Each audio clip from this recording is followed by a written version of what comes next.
If you use PM2 to manage your node processes, you know the drill.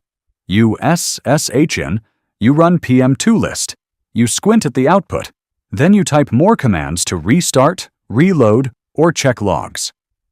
CtrlOps turns all of that into a panel you can actually see. Connect to your server, and you'll spot a new PM2 tab on the left. If PM2 isn't on that server yet, you'll just see an Install button.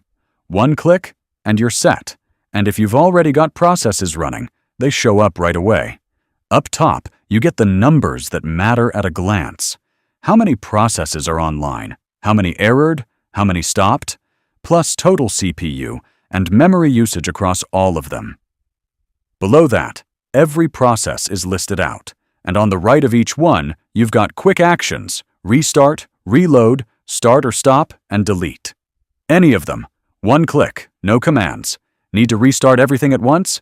There's a Restart All button up top, and you can save your current process list too, so it survives a reboot. Click into any process, and a detail view opens up. This is where it gets powerful. You see live metrics: CPU, memory, event loop lag, heap usage, restarts, and uptime. All updating in real time. Below that, the Node.js runtime details and any auto-restart rules you've set. And you've got those same restart, reload, and stop controls right here too. Switch to the Logs tab, and you get live logs for that exact process, streaming as they happen.